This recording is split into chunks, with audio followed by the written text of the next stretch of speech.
So, hello everyone, my name is Tuomas Toratti and I'm from Games, and I will today talk to you about Unity's new UI system that was implemented last year with the update 4.6. And it will be very about the basics of it and like the general building pieces, so to speak. So for those of you who have extended knowledge of it already, like probably won't get too much out of it, but I hope that those who haven't used it before or haven't used it so much will get something out of it at least. So, I don't really have more slides than one because I was planning to take it from here. So like, let me see. What do I have on? So this is the Unity 5. No, this is Unity 4 still. 4.6. Yeah, 4.6 to be exact. And like the basic like element of the new UI system is the canvas, which is like all of the UI elements will go under the canvas, and it will basically it will be the one the system rendering everything. And like every UI element, like instead of normal transform that you have in normal game object, you will have a rect transform. And this is because it will have more customized things for that fits the UI system more, like the anchors, for example. You don't have normal transform at all. Like, but with anchors, like I will talk more about the anchors in a moment. But like they make it perform a lot better, like, and be much more customizable than what you would expect from any current UI systems. And like the UI system itself, it has like anything you would expect almost built in. And my computer is being extremely slow right now. I don't know why, but yeah, like it has the buttons and whatnot, and it has toggle features and sliders and so on.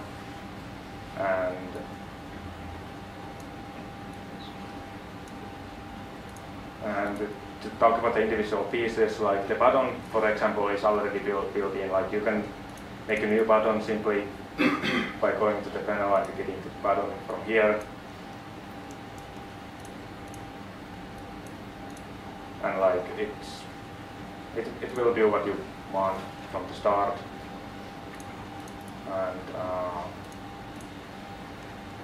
like the UI system in general, it's pretty easy to use, and it has lots of stuff that you can do directly from the interface itself instead of having to code everything. Like for example, if I wanted to have the button actually do something, like I can just go here and add a new element, and let's take this. Let's see, what should I click here? Okay, I have something prepared already. Like in this, I have a very simple script inside here.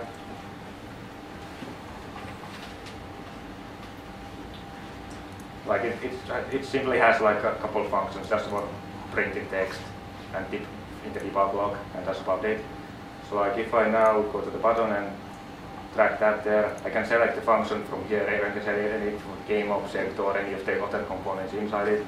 So like if I select it from here, I can select just the print one, and like then when it's clicked, like it will print the text.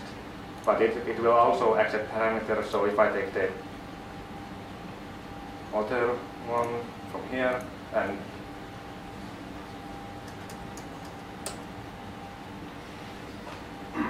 just put that in there and then click on it, it will print that. Like it will take any of the parameters that you have in the functions, or most of the usual ones like booleans and numbers and so ints and floats and so to speak, and so on. And but it's not limited only on what you can do from the interface. Like you can access most of the things like through code as well. Like in this script, like for example, to get the click, like you need to implement iPointer click handler interface, and it is under Unity Engine event systems namespace. And like if you do that and then implement it, where do I have it? It will give you some event data, which is it has like most of the stuff that you would want from the info. You get the click time, you get the like whether you're tracking it or not, you get the pointer ID, position, selected object, and so on. And like if I simply doing this, I can make something that normally is in the button. Like for example, this object here, it only has an image, and then it doesn't have the button object at all. So now, if I go again and I click that, it will work. And they also have multiple other things, like you can get the tracking as well from it. Like it is simple iPointer track handler. iTrack handler, excuse me. And like just implementing that, you will be able to move the object or track them and so on. But like there is yeah, and then there is like you can do your own hovering. Like here I have the debug. It will debug log whenever it's hovered. So I know you can get an event from when your pointer goes down and when your pointer goes up. And like and the click event actually it will only count if it's like both starts and stop inside the object. So like if I hold down here and move out, it won't take it.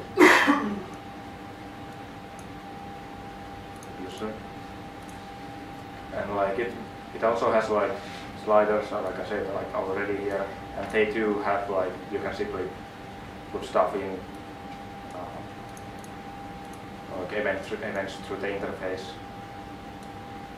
and you can select to put them to it on editor time as well. And from here I can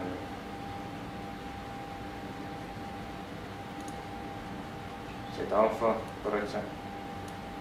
No, that wasn't good. So I can't remember where it was.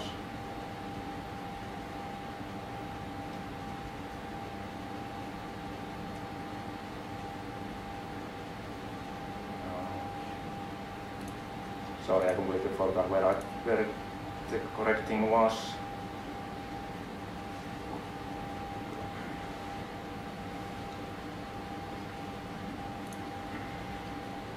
Well, anyway, you can set like directly tie it into anything that takes a float, and it will work just fine. And like it has multiple customization options. Like you can have it only work with whole numbers, making it go by steps and so on. So like this is all the basic stuff, but like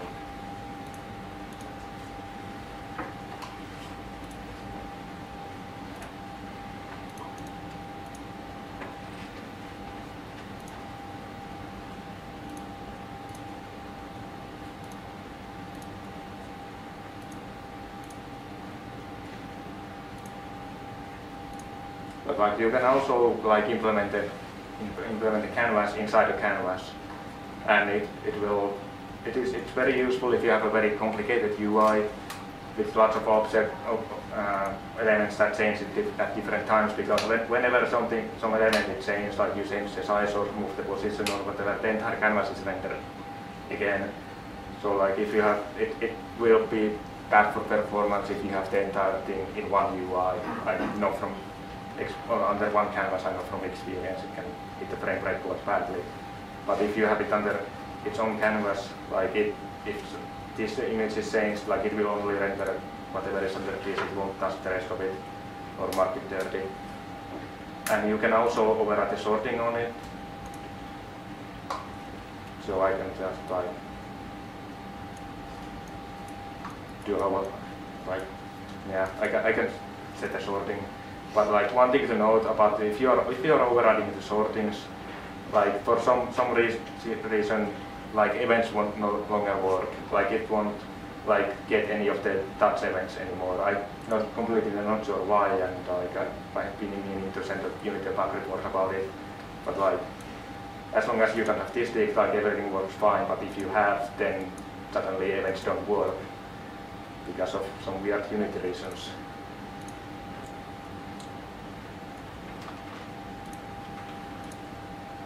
And like I said, like with the anchors, like you can anchor an object to a specific point in the parent. Like it will always be relative to the parent. So like right here, I have like everything in the upper corner. But then if I can just like move it however I want. Like now it's in the lower corner, and there are several presets for it if I want to put it there. And like the position in the rect transforms is always relative to the anchor point. So like as you can see now, the position is 400 something minus 400 something. But then if I move this back here, like the position changes, but even though the object stays the same. Like they use all like UI stuff, what you would expect from it and what you would want to do. And like if this is like if everything is in the same spot, like if you just move the parent around, like it will, and resize it, it will, nothing will like happen really. Like it will stay the same, and it will just take where it is on try to stay. But then if we do this and then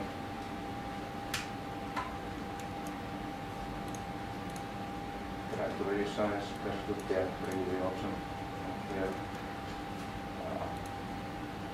Anyway, if I then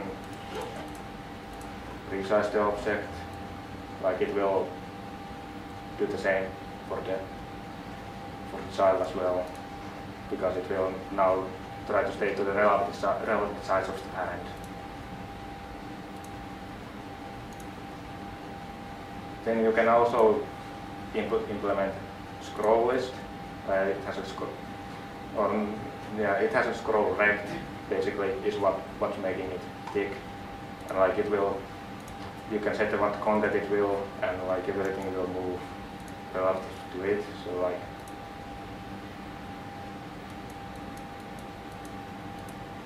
But then like obviously now you can see everything around it as well, which is not what you usually want. So if you just implement a mask script, which is just in the under the UI and mask, and it will mask everything that is inside the scroll transform. And you can easily set it to work horizontal or vertical. Like if I just want it to be horizontal, I can just do that.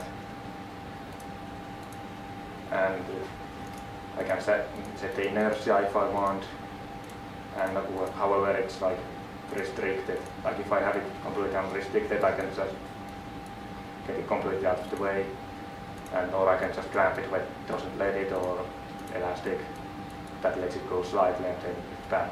And they will like you can also use them directly with the scroll bars, which is also something that you need. Like the script is ready in the Unity UI.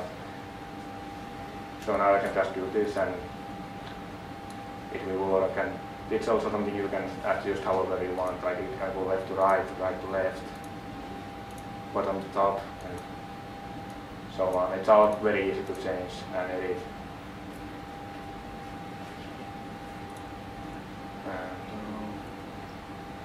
And like it doesn't work just with text, like, and it will work with multiple objects. Like I can have several buttons here, and it will, and all of the buttons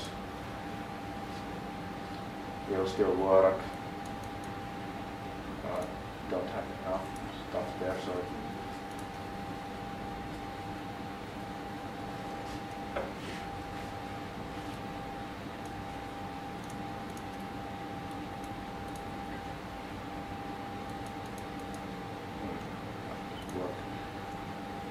Oh yeah, because the English was, no, that wasn't it. Oh yeah, so, oh yeah, I forgot to change the content on the scroll lecture. and like if I set this here, now it will work. And like all the buttons will work as normal, as you would expect. And everything. So you can have like lots of stuff here, and you can make it dynamically or however you want.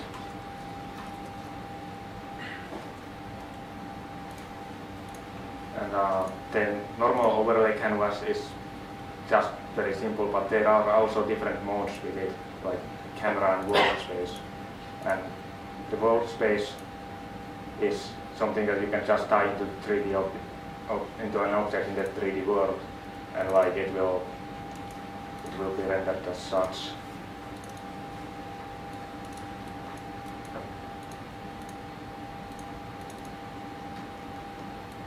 So like if I just move around the camera, it's locked into that object because the canvas is under it and it's set to workspace.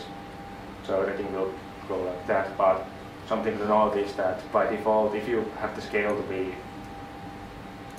1:1, like it's just absolutely huge for some reason. So you need to set it to about 100 of the normal size.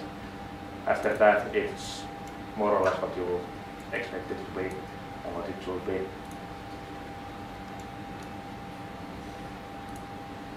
And like all of the buttons still, like they will, and all of the other functionality, it will work as they will work as normal. There isn't anything like special to it. All you need to do is set like the event camera from here, and like after that it will work.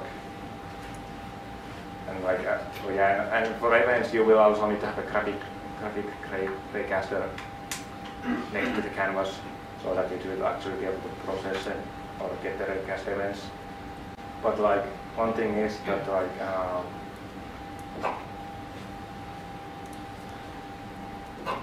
with the positions of the events, like they will actually, like normally the event data that you will get, like in the tracking here,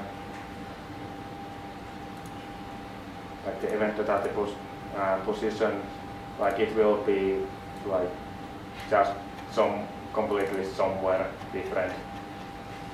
Like it's around the same scale as it was. Like it thinks it's like much larger than it is. So like if you want it to be like in more correct position, what you need to do is like you need to have it from like screen to work point, and like after that it will work. But something to note is that the G position will be relative to the camera. So like if the camera is like angled like it is now, like this will actually like it will move on the Z axis because it will try to keep that distance to the camera. So it can be a bit tricky to get 3D UIs to work if you have anything like that. But if it's just buttons, then there isn't anything special to it. But like in addition to normal overlay and work canvas, there is also camera screen face, which is it's in between both of the two in a sense. Like it will require its own camera, and like it will be in the 3D world relative to it in a sense. Like this is now turned around, so it will go and turn and scale and whatnot as you would expect. But like if I just move the camera, it will still like, or the main camera, like it won't touch that.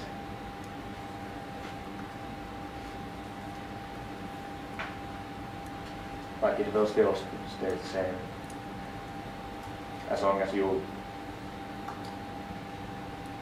select the correct plane distance and the rendering order of the canvas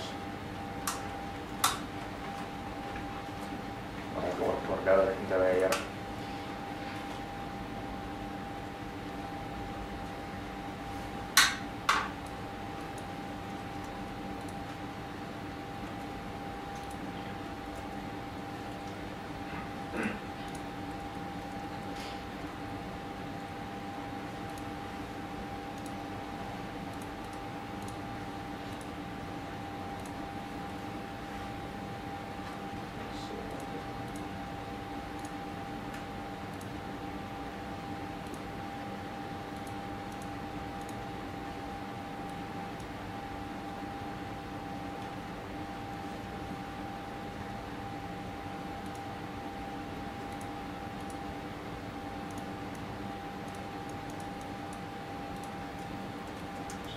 did I put it?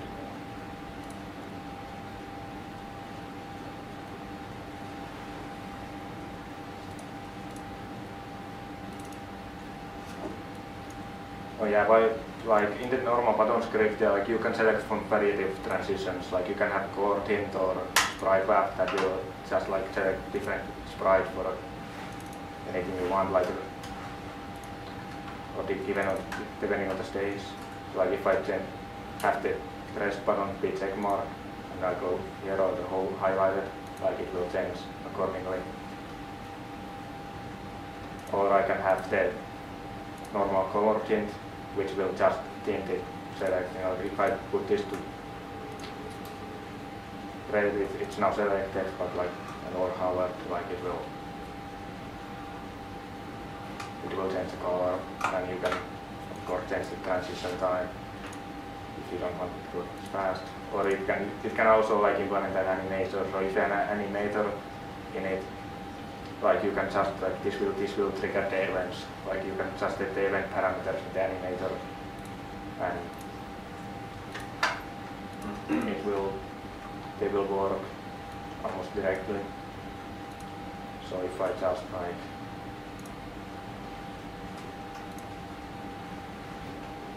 do this.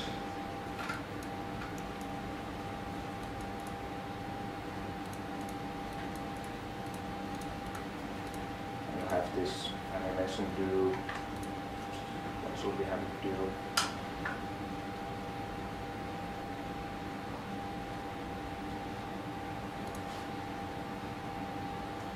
Let's just have it tint the image a little bit.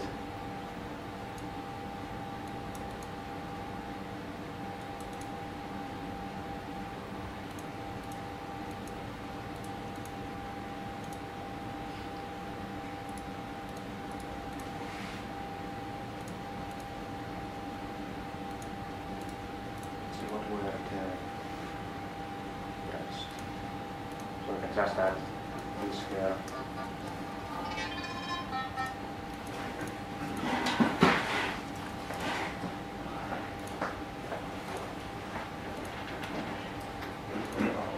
Now it will change after I do the event, or after I press it. Okei, joo. Mä tulen hakemaan, kun olette siinä alaovella vai? It will call the event and everything will work. So it's pretty fluent for those who don't like to code but like to have nice UI. And like they also have a navigation visualization for you. It's a bit hard to see, but like there are these yellow lines. Yeah, that will and there are arrows in it as well that will indicate like if you like use your arrow keys to select one, like which way will it go, like if you press up or right or down, so on.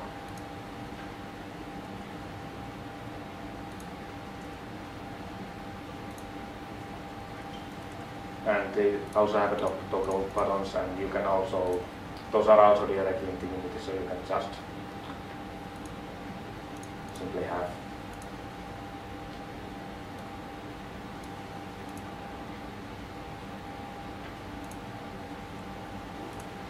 set the game object and active and so on pretty easily.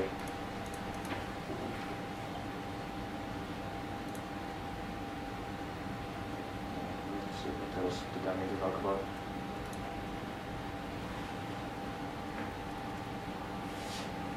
Oh, and for the events to work, there will also need to have an event system in the scene, and there can only be one of them. Like it will give you an error if you make another one here. No, can I take it directly? Yeah, I can.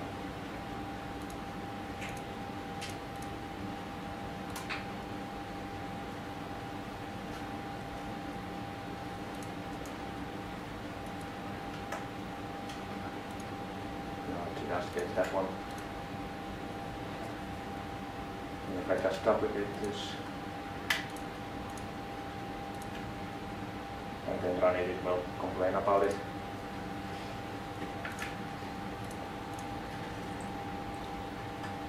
Like obviously there is no limit to how many canvases you can have, so you can have canvas under canvas and so on.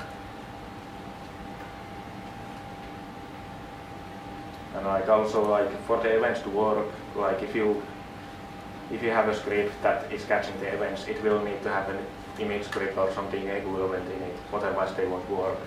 Like just having the rect transform in it and close an event, it won't get the events.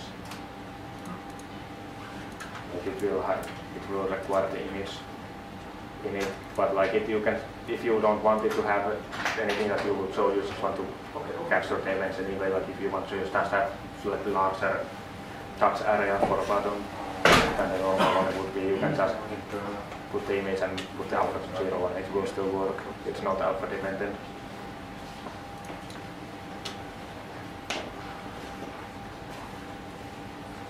And like with canvas groups, like are something that you can easily control a lot of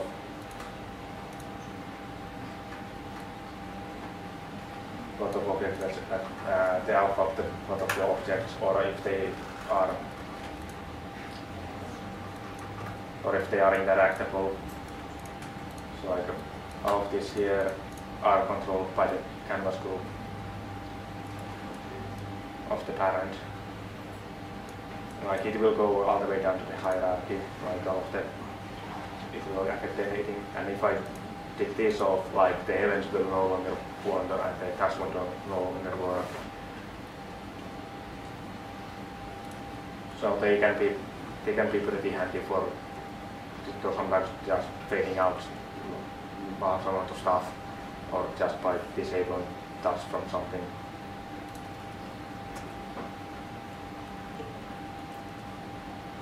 But like something to note with the buttons, they will also have a disabled color. So if I were to make this not interactable, it will change the disabled color, obviously.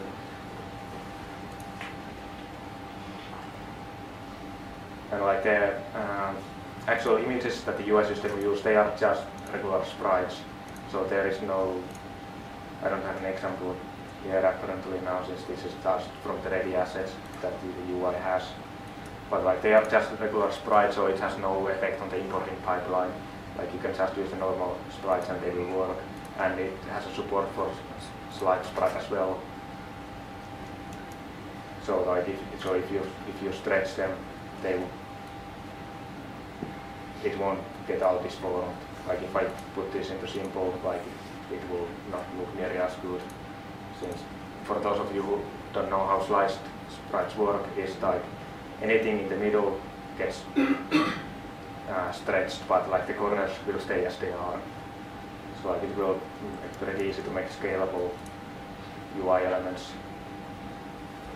Like another thing it has tiled and like filled options, so it will be pretty easy to make a radial UI element that will fill as you want it to. Like all of these are also acceptable to code, and the UI code in general is pretty much like you can almost access anything in it through code.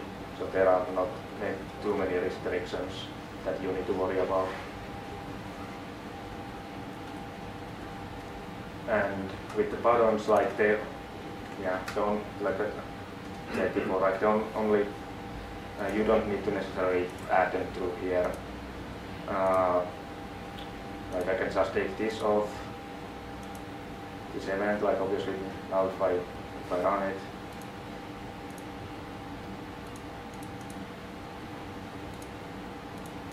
like it won't do anything. But if I add this bit of code there, like it's just from the button and on click and add a listener, and it's baked into the action call. I can just have debug log here and then function call here, and then if I run it, it doesn't work. Does it have the script? Hmm? Does it have the script that's component? Yeah, it's here. It finds child first and then gets it. It should work. Just like screwed up something. it is entirely possible.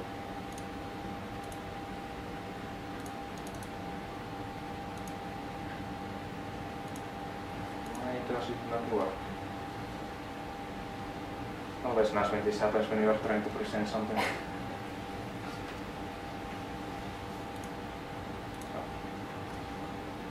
Maybe if I save this one, change it will.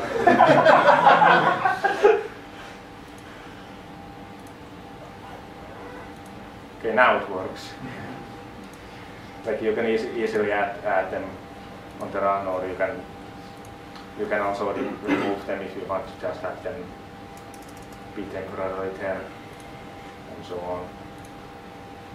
And like they are, all of the pieces are like they are pretty basic, but like I've been playing around with the UI for well, since it came out basically, and like it's pretty easy to extend it and get it to do almost anything you want. Like again, we are working on at the moment. Like most of it is done with the UI actually at the moment, and you can do pretty fancy stuff with it, but it will sometimes take some effort. Obviously, like it doesn't have list boxes that you can just add items to and it will scale automatically or anything like that. It doesn't have automatic like spike base like some GUI and other systems might have, and like on force and so on.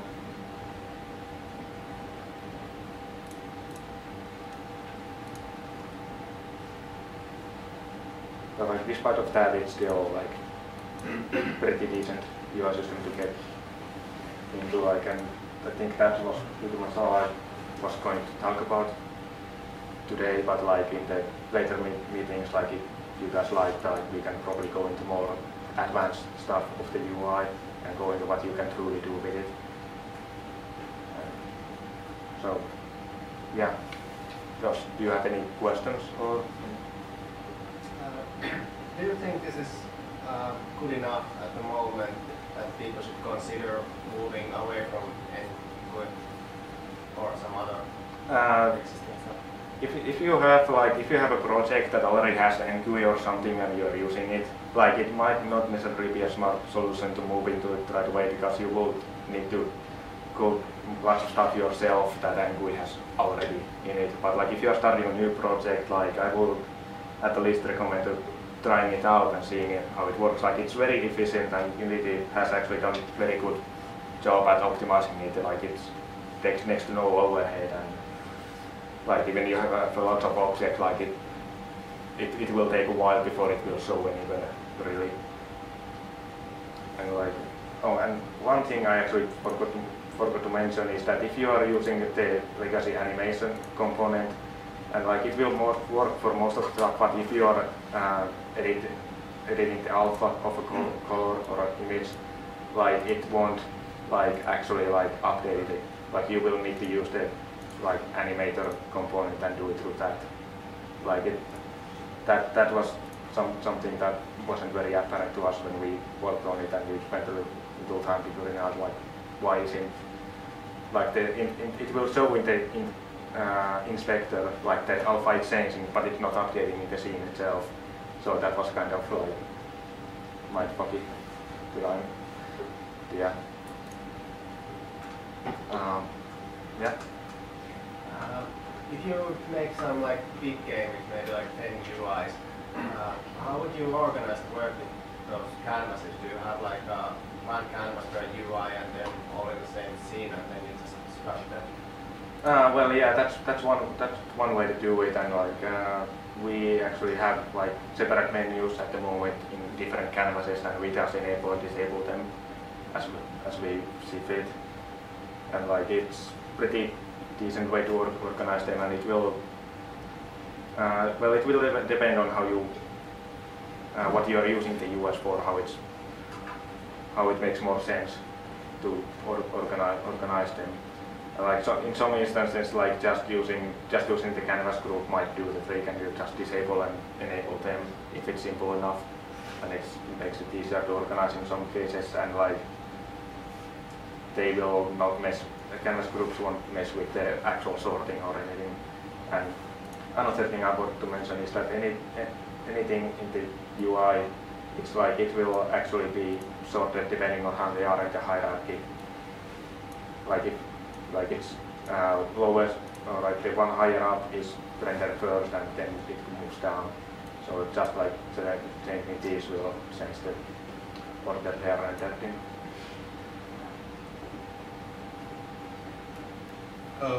How hard is it to like make your own cursor? So if you're using a 3D canvas, can you have a game object that shoots the ray? So instead of using the mouse, you use an existing game object to interact with the menu. The existing UI object? No, if you have a 3D canvas, yeah, and imagine you have like a levitating mouse in the 3D world. So can you use that mouse that you have made by yourself to interact with the canvas? To be honest, I'm actually not sure. I haven't tried that. I think you will be able to get them through if they are in the world. Because I saw that there was some raycasting component on the 3D. Yeah, it has the graphics. So can you use that as to shoot the raycast from some other place than the camera? To be honest, I'm not sure. I haven't tried that. Okay.